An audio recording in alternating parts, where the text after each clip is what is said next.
3 days passed after the battle. The Velok fleet limped back toward their empire, their ships broken and their pride destroyed. Commander Juan's fleet stayed in the system, protecting the damaged Bright Dawn while repairs were made. On the third day, something happened that no one expected. The Velok came back. Yuna was sleeping in her quarters when the alarm woke her. She ran to the bridge, her heart pounding with fear. Had the Velok returned for revenge? Were there more ships this time? When she reached the bridge, she found Tay staring at the main screen with wide eyes. "Ambassador," he said, "you need to see this." On the screen, she saw Velok ships. Not hundreds this time, but thousands. The sensors counted over 3,000 warships, arranged in perfect battle formation. They covered the entire viewing area like a wall of metal and Death Dawn. Behind them came more ships. Troop carriers, supply vessels, command stations. The entire Velok war machine had arrived. They brought their whole military, Gina whispered. "This is not an attack. This is an invasion." Yuna felt her blood turn cold. 12 dreadnoughts against 3,000 warships. Even human technology had its limits. This was too many. She opened the channel to the Guardian. "Commander Juan, are you seeing this?"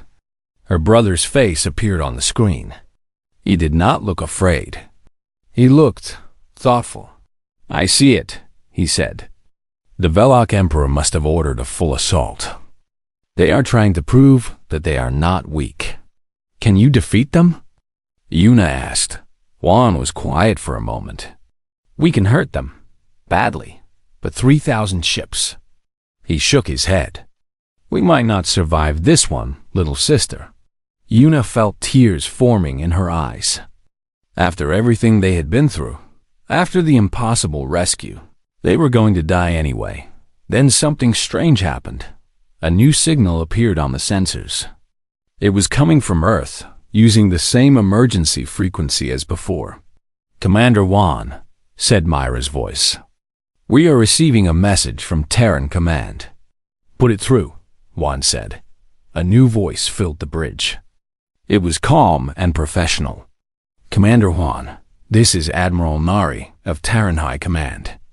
We have received reports of a massive Velok fleet assembling in your sector. Reinforcements are being sent. ETA 10 minutes. Juan raised an eyebrow. "How many reinforcements?" There was a pause. Then Admiral Nari spoke again. "All of them." The channel closed. Yuna looked at her brother through the screen. "What does that mean?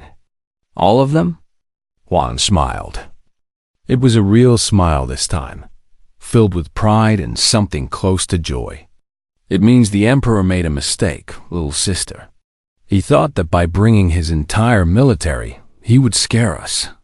He thought we would run or surrender." He laughed softly.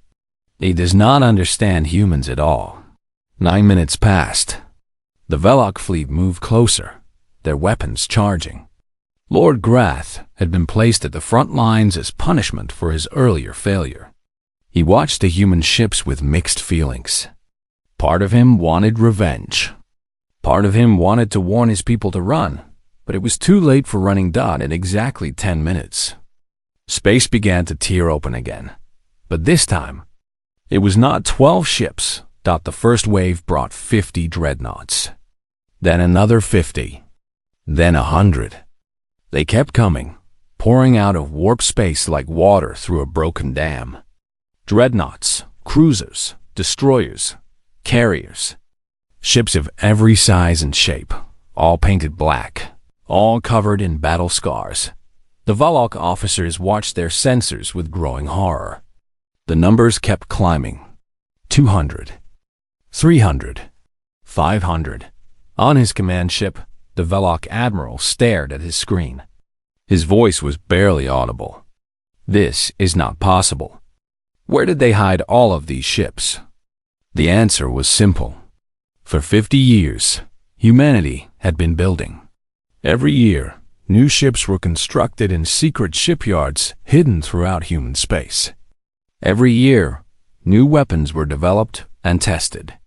Every year, the Terran defense fleet grew larger and stronger, waiting for the day when they would be needed. That day had come. When the final count appeared on the sensors, the Velok admiral felt his heart stop. 1,247 human warships now faced his fleet. And unlike the Velok ships, which were thin and elegant, the human ships were monsters of metal and fire. Commander Juan's voice echoed across all frequencies. Attention, Velok fleet. This is Commander Juan of the Terran Defense Fleet. You have brought your entire military to attack us. Allow me to introduce you to ours. He paused to let his words sink in. Admiral Nari, the fleet is yours. A new face appeared on every screen. Admiral Nari was an old woman with silver hair and kind eyes. She looked like someone's grandmother, but her voice was hard as steel. Velok Empire, she said, you have one chance. Surrender now. Deactivate your weapons and return to your space. Do this, and you will live. Refuse, and you will die. All of you. Every ship. Every soldier. There will be no prisoners. There will be no mercy. Choose now. The Velok admiral looked at his fleet. 3,000 ships. The pride of his empire. The result of centuries of conquest and war. And across from him, over 1,000 human ships that seemed to radiate death itself. He thought about his family back home. His children. His grandchildren. He thought about what the humans had done to Lord Grath's fleet without even trying. He thought about what they would do now that they were angry. All ships, the admiral said quietly. Power down weapons. We surrender. Lord Grath screamed in rage. No, we cannot surrender. We are the Velok. We do not kneel to anyone. Then you will die alone, the admiral said coldly. I will not sacrifice my people for your pride. Lord Grath's ship separated from the fleet. His weapons powered up. He aimed at the closest human dreadnought. He fired. For a moment, nothing happened. His weapons hit the human shields and vanished like sparks in a hurricane.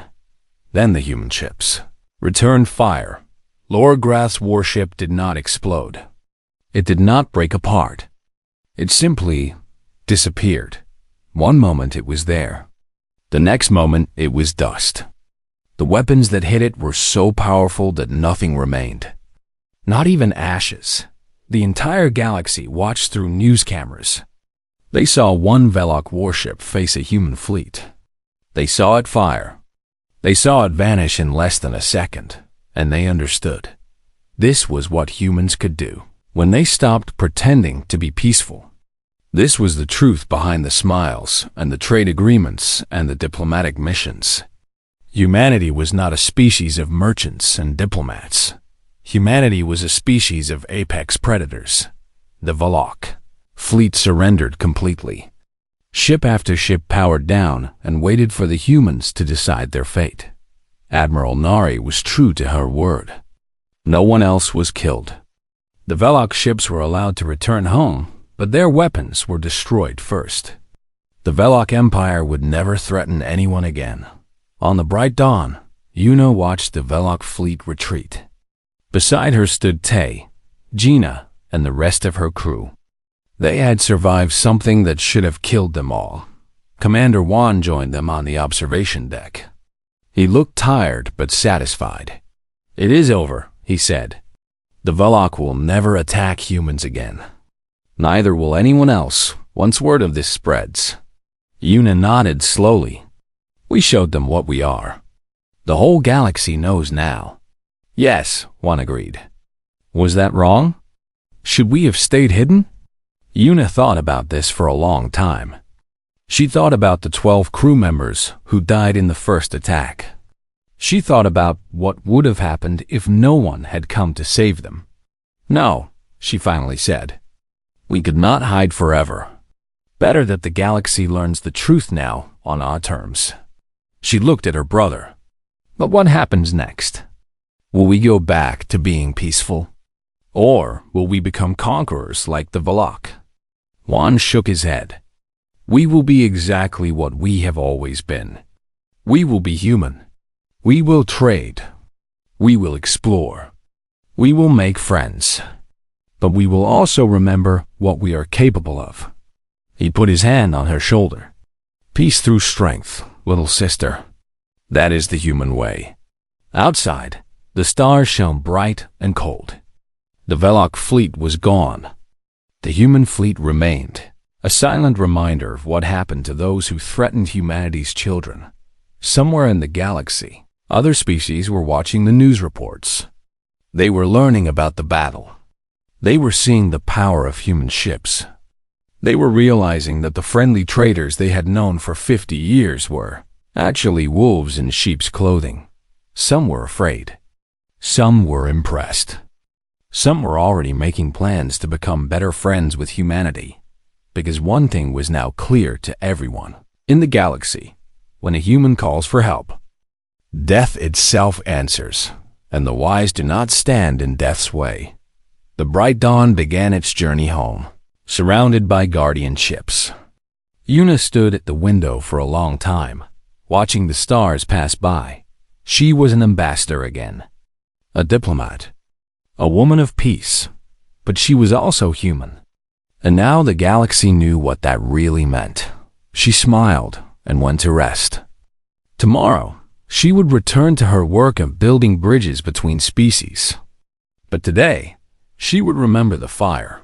All humans carry fire inside them. Most of the time, it sleeps.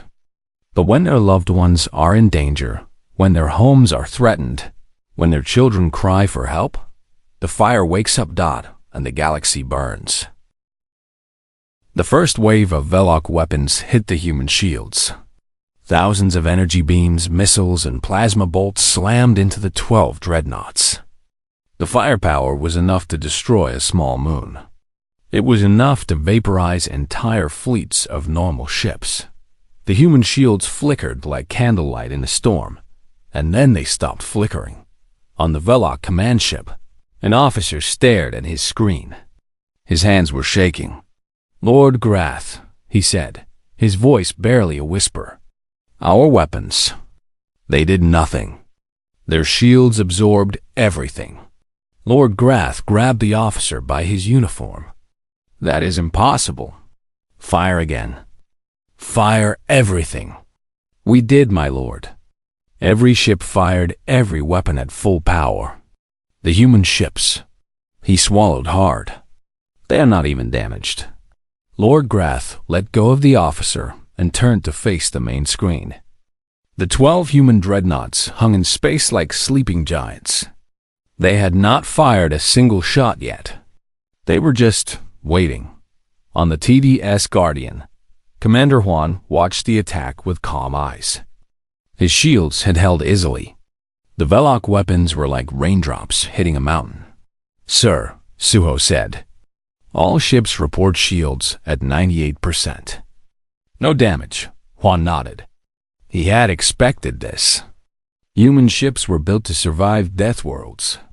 A little plasma fire was nothing compared to the storms of Jupiter or the radiation of Venus. "Target their weapon systems only," Juan ordered. "I want their ships disabled, not destroyed." "Not yet, sir." Myra looked surprised.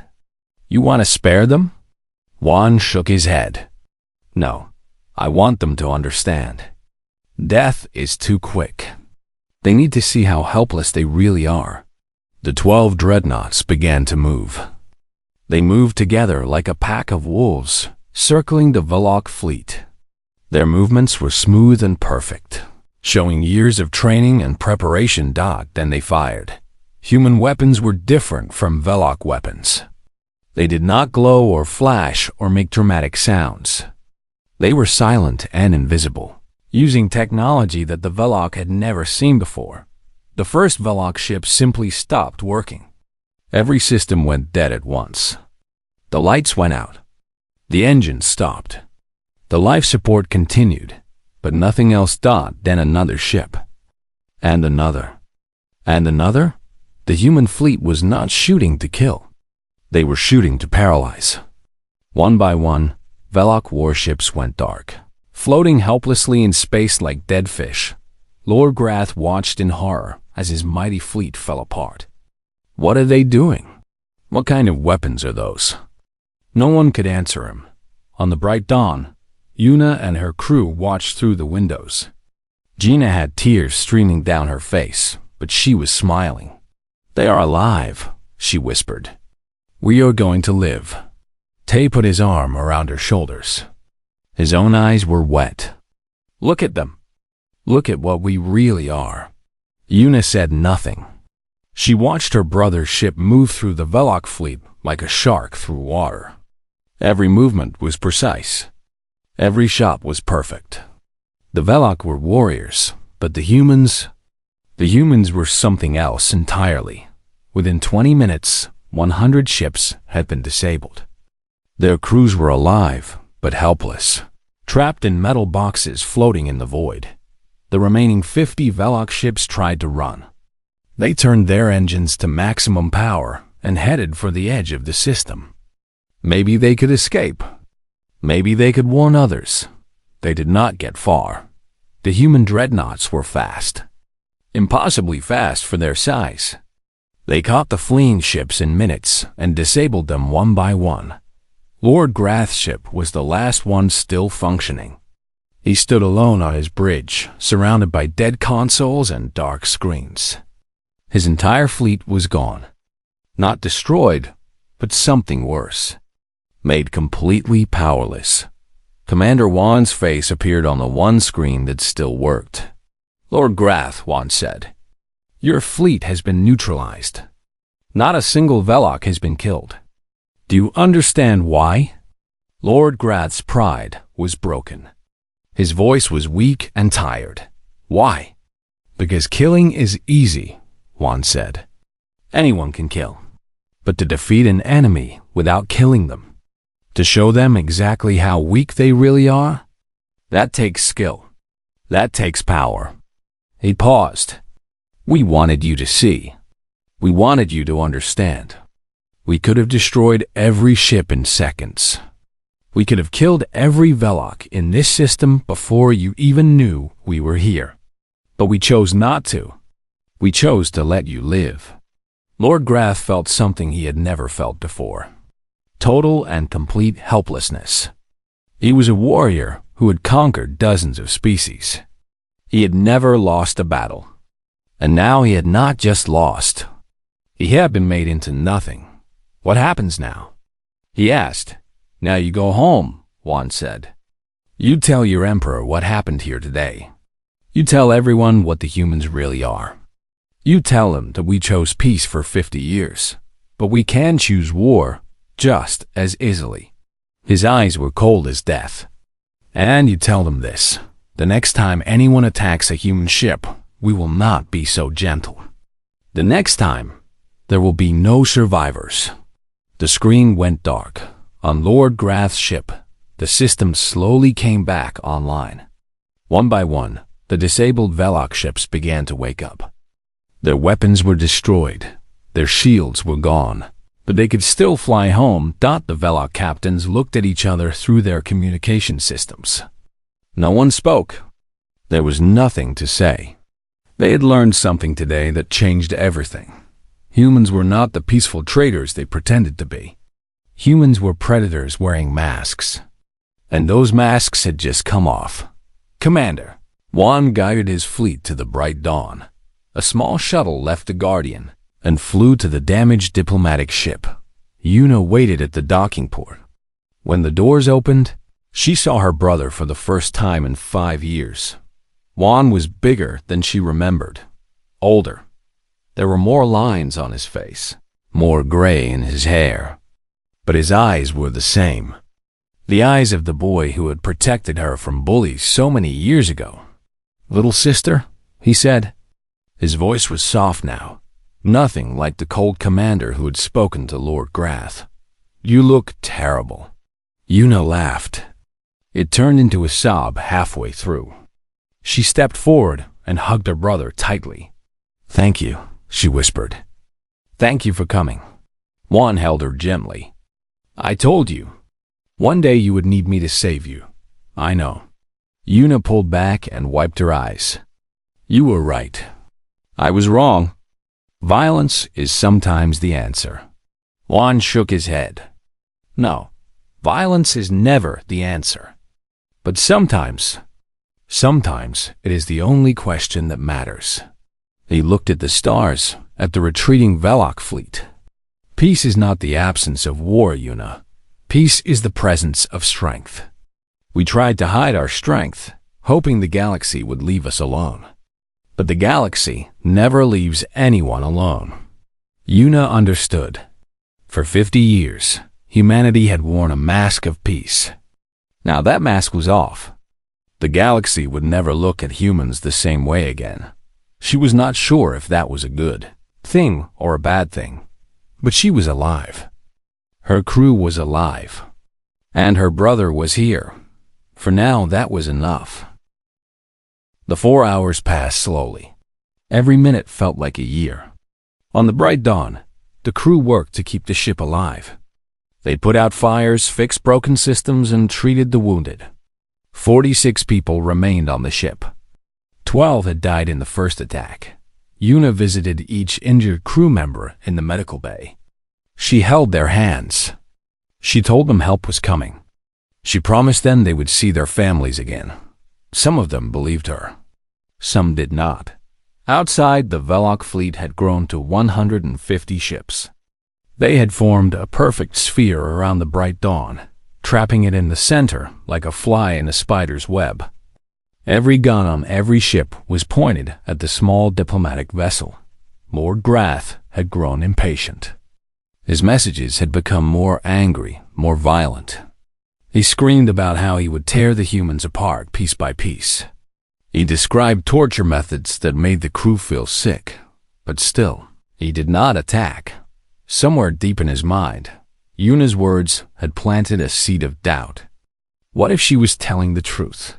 What if the humans really were hiding something? He pushed these thoughts away. Impossible. Humans were weak. Everyone knew that. On the bridge, Gina was watching her sensors. The signal from Commander Juan's fleet was getting stronger. Closer. She could almost feel it, like a thunderstorm approaching on a summer day. 15 minutes, she said. Tay nodded. He had found a small weapon in the ship's storage room. It was a simple handgun, meant for emergencies. He checked it again and again, making sure it was loaded. If the Velok broke through before help arrived, he would fight. He would die fighting. Yuna stood at the main window, watching the stars. She had not slept in almost 20 hours. Her body was tired, but her mind was sharp. 10 minutes, Gina said. Outside, some of the Velok ships began to move strangely. Their captains had noticed something on their sensors. Something was coming from far away, moving at impossible speed. 5 minutes. Lord Grath appeared on the screen. His face was twisted with anger. Your time is up, human. Your reinforcements will never arrive in time. We are coming for you now. The Velok ships began to move forward, closing the circle tighter. Their weapons started to glow with energy, preparing to fire. 2 minutes. Yuna did not move from the window. She did not speak. She just waited. 1 minute. The Velok ships were so close now that Yuna could see the details on their hulls. The marks of previous battles. The symbols of the Velok Empire. The gun barrels that were about to end her life. Lord Grath's voice filled the bridge. Any last words, human? Yuna smiled. Look behind you, she said. At that moment, the universe changed. Space itself seemed to tear open. 12 massive holes appeared in the darkness, glowing with white-hot energy. And from those holes came ships. But they were not like any ships the Velok had ever seen. Human diplomatic vessels were small, white, and elegant. They looked like birds flying through the stars. These ships looked like monsters. They were black as the void between stars. Their hulls were covered in thick armor plating, scarred by countless battles. They were massive, each one 10 times larger than the biggest Velok warship. Their shapes were aggressive, sharp, designed not for beauty, but for one purpose: destruction. And there were 12 of them. Commander Juan's fleet had arrived. On every Velok ship, alarms began to scream. Officers shouted in confusion. Captains stared at their screens, unable to believe what they were seeing. What? What are those? One Velok officer whispered. His captain could not answer. He was too busy reading the sensor data. The numbers made no sense. The human ships were generating enough power to light up a planet. Their weapon systems were reading as offline, but only because the Velok sensors could not process energy levels that high. Their armor was made of materials the Velok database did not recognize. On the largest ship, the TD's Guardian, Commander Juan sat in his captain's chair. He was a large man with short gray hair and a face that looked like it was carved from stone. His eyes were cold and calm as he looked at the scene before him. "Status report," he said. His voice was quiet, but every officer on the bridge heard it clearly. His first officer, a woman named Mira, answered quickly. "Sir, we have 153 Velok warships surrounding a single human diplomatic vessel. The diplomatic vessel is damaged but still functioning. Life signs indicate 46 survivors." Juan nodded slowly. He had read the emergency signal. He knew his sister was on that ship. "The Velok," he said. "What do we know about them?" Another officer, a young man named Suho, spoke up. "Empire of approximately 200 star systems. Military strength rated as significant by galactic standards. History of attacking weaker species and taking slaves. Never faced human military forces before. Have they noticed us?" "Yes, sir. Their ships are turning to face us. They appear confused." Juan allowed himself a small smile. It was not a warm smile. "Open a channel to the Velok commander," he said. A moment later, Lord Grath's face appeared on the screen. His 4 eyes were wide with shock. For the first time since the attack began, he did not look confident. "I am Commander Juan of the Terran Defense Fleet," Juan said. "You have attacked a human vessel. You have threatened to kill and enslave our people. You have 30 seconds to explain yourself before I open fire." Lord Grath tried to speak, but his voice came out weak and shaky. We did not know. We did not mean 20 seconds. These waters. We thought 15 seconds. Lord Grath's fear turned to anger. He was a proud warrior. He would not beg. "You think you scare me? You have 12 ships. We have 150. You are outnumbered." Juan leaned forward. "Let me explain something to you, Lord Grath. Do you know what a death world is?" Lord Grath said nothing. "It is a planet where everything wants to kill you. The weather, the animals, the plants, even the water. Humans evolved on a death world. We learn to fight before we learn to speak. We learn to kill before we learn to love." Juan's voice was calm, almost gentle. These ships were built by death world creatures. Every weapon on every ship was designed by people who grew up fighting for their lives every single day. And right now, every person on every ship is very angry about what you tried to do to our people. He stood up from his chair. "We are not like the other species you have conquered, Lord Grath. We do not fear death. We were born into death. We were raised by death. Death is our oldest friend." He pointed at the screen. "You wanted to send a message to humanity. Well, here is our message to you. You do not hunt us. We hunt you." Lord Grath's face had gone pale gray. His 4 eyes were wide with something the Velok rarely felt, pure terror. But pride is a powerful force. And Lord Grath had too much pride to surrender. Attack! He screamed. All ships, attack! Destroy them! 150 Velok warships turned their guns toward the 12 human dreadnoughts. They fired. Commander Juan watched the wall of energy racing toward his fleet. He did not blink. He did not move. Myra, he said calmly, raise shields and return fire. Myra smiled. It was not a kind smile. With pleasure, sir. And so the battle began. 3 hours had passed since Yuna pressed the button. 3 hours of waiting. 3 hours of watching the Velok fleet grow larger and larger. Tay stood at the window of the observation deck, counting the enemy ships.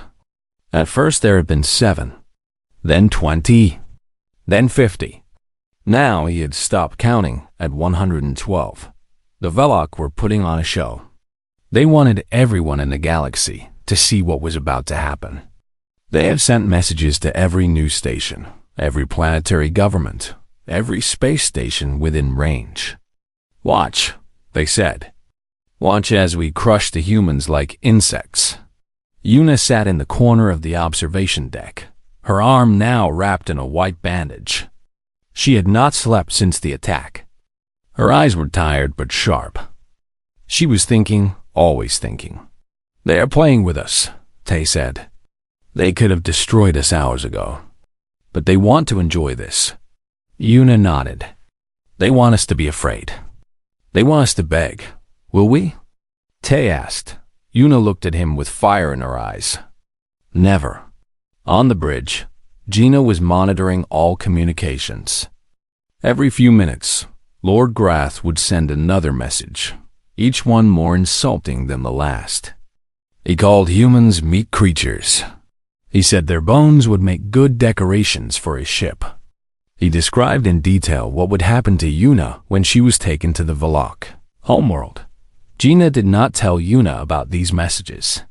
She just deleted them and kept watching her screens. Then something happened.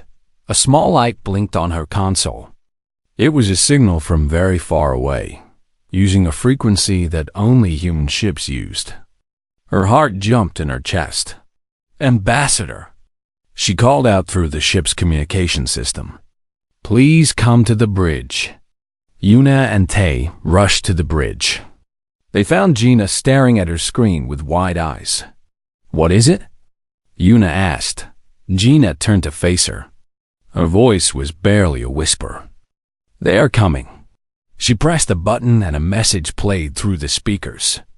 It was a human voice, deep and calm. This is Commander Juan of the Terran Defense Fleet. Emergency signal received. Do not lose hope. We are coming. 84 hours. Tay felt his legs go weak. He had to grab a chair to keep himself standing. The Terran Defense Fleet, he said. I thought it was just a story. A legend. Yuna shook her head. No, it is real. It has always been real. We just never needed it before. On the screen, they could see the Velok ship still circling. Lord Grath was sending another message. Humans, his voice boomed through the speakers. I grow tired of waiting. You have 1 hour to open your doors and surrender. If you do not, we will cut through your hull and take you by force.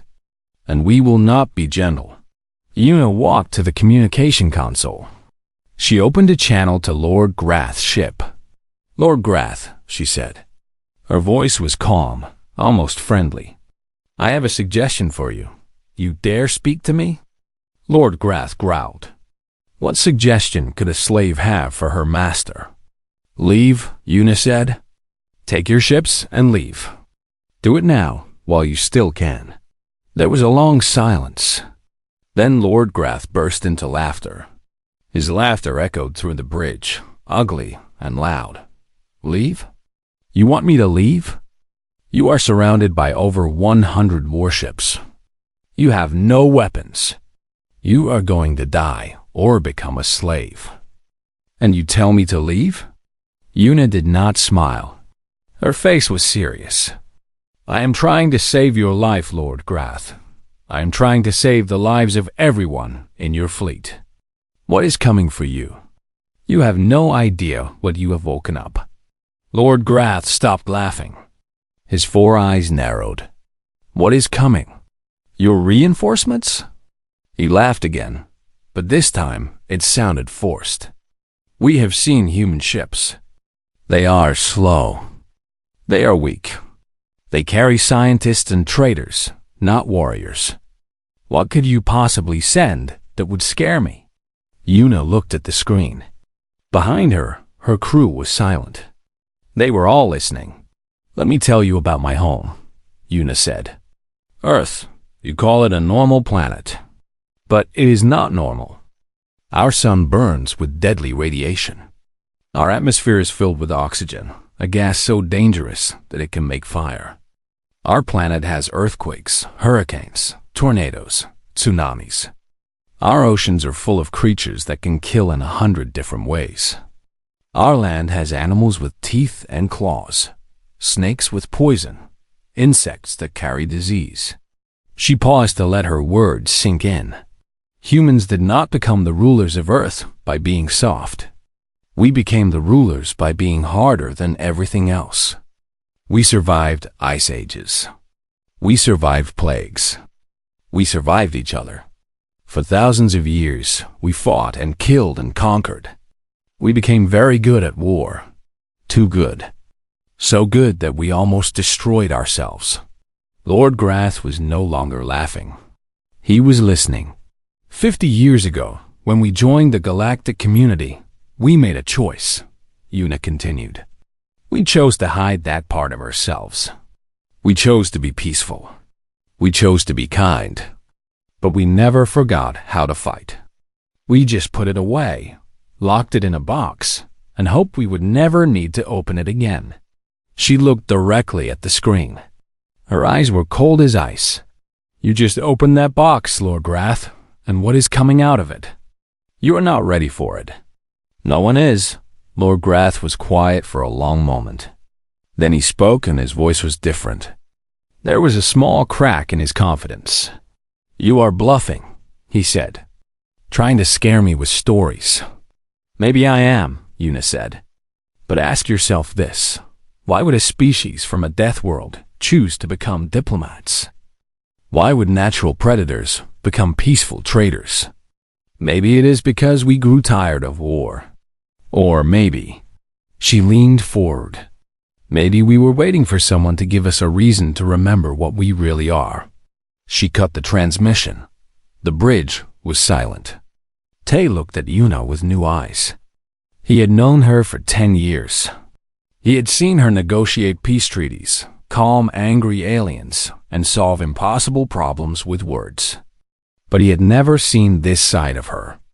This cold, dangerous side.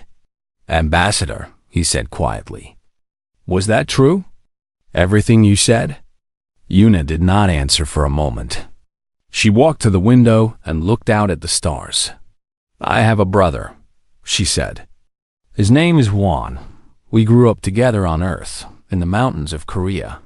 He used to protect me from bullies when we were children. He would fight anyone who tried to hurt me. Tay understood. The commander.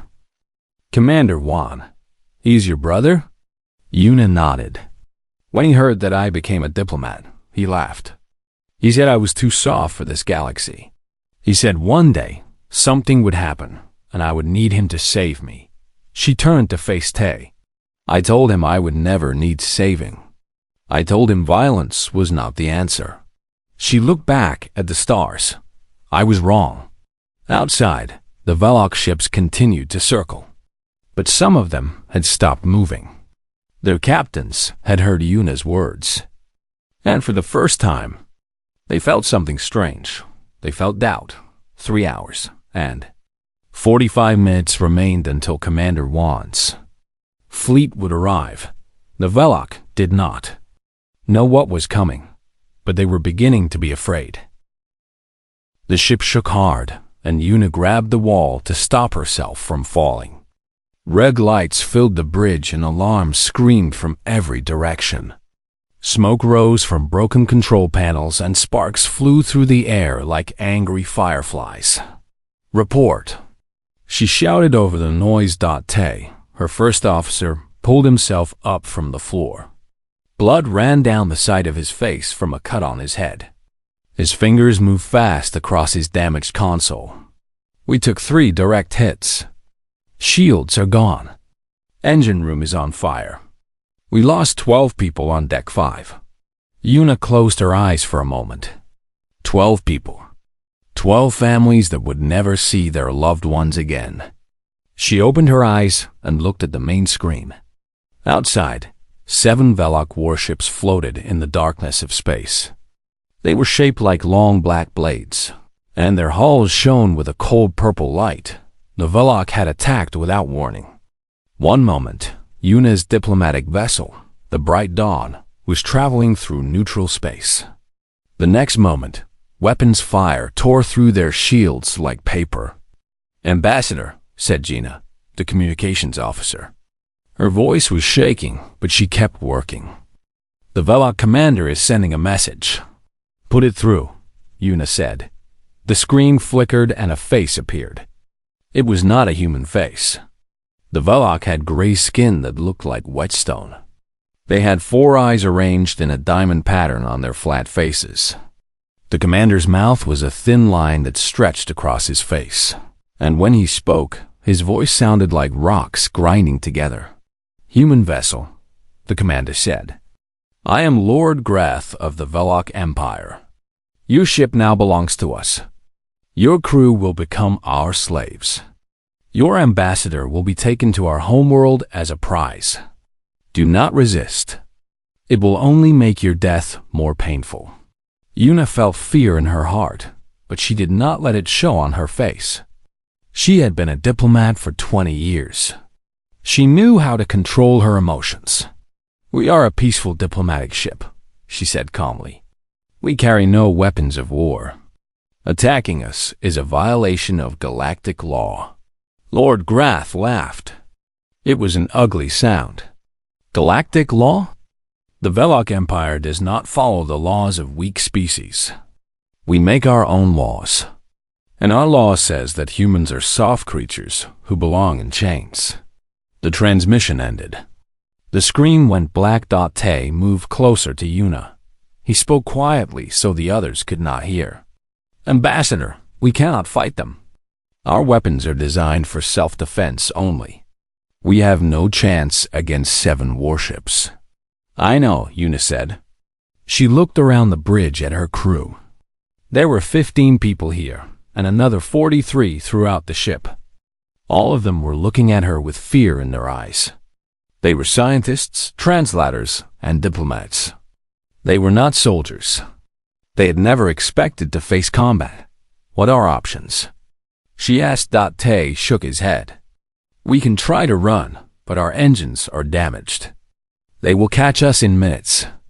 We can surrender, but you heard what they said. Slavery or death." He paused.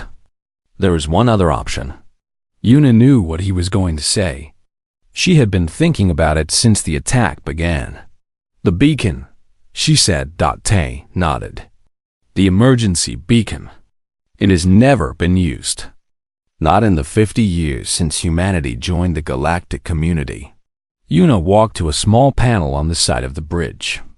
It was covered by a glass case with the words, "Emergency use only," written in red letters. Behind the glass was a simple black button dot. Every human ship carried this button. It was connected to Earth's military command through a special faster-than-light signal. When pressed, it would send out one simple message. Humans were under attack and needed immediate help, but there was a reason no one had ever pressed it. The galactic community saw humans as peaceful traders and diplomats. They knew humans came from a dangerous world, but they had never seen what humans could really do when they were angry. The emergency beacon would change everything. It would reveal a side of humanity that had been hidden for 50 years. "If we press that button," Yuna said slowly, "there is no going back. The galaxy will learn the truth about us." "Ambassador," Gina spoke up. Her voice was stronger now. Look at the screen. Yuna turned. On the screen, she saw the Velok ships moving closer. And behind them, she saw something else. More ships. Dozens of them. They were appearing out of warp space one by one, joining the fleet. They called for their own reinforcements, Tay said. They are not just going to capture us. They are making a statement. They want everyone to know that they can do whatever they want to humans. Yuna understood now. This was not just an attack on her ship. This was a message to all of humanity. The Velok were saying that humans were weak and helpless. She thought about her daughter back on Earth. Little, Sora was only 8 years old. She thought about all the children on all the human colonies. If the Velok got away with this attack, they would become braver. They would attack again and again. More people would die. More children would lose their parents. Yuna broke the glass with her elbow. Pain shot through her arm, but she did not care. She looked at the black button for a moment. Ambassador, Tay said. Are you sure? I am sure, Yuna said. The Velok want to send a message to humanity. Well, let us send a message back. She pressed the button. For a moment, nothing happened. The bridge was silent, except for the hum of damaged systems and the distant crackle of fires. Then a soft light glowed from the button.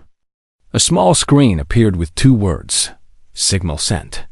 Somewhere far away, on a planet called Earth, in a building hidden deep underground, an alarm began to ring. Officers ran to their stations. Generals were woken from their sleep. Ships that had been sleeping for decades began to wake up. The call had been made. Humanity's children were in danger, and humanity would answer. On the bridge of the bright dawn, Yuna sat down in her captain's chair. Her arm was bleeding from the broken glass, but she did not move to treat it. She just looked at the screen, at the growing Velok fleet. What happens now? Gina asked. Yuna smiled. It was not a happy smile. It was the smile of someone who knew a secret. Now, she said, we wait. And we pray that the Velok realize their mistake before it is too late. Lord Grath's face appeared on the screen again. He had seen the signal. His 4 eyes were narrow with anger. What did you just do? He demanded. Yuna leaned forward. I called for reinforcements. Lord Grath laughed again. Reinforcements? You think a few more of your weak ships will save you? We will destroy them too. Yuna said nothing. She just kept smiling, because Lord Grath did not understand. He had never seen what humans could really do. He had never heard the old stories, the ones that other species whispered when humans were not around. He did not know why some aliens called Earth a death world. But he would learn. They all would.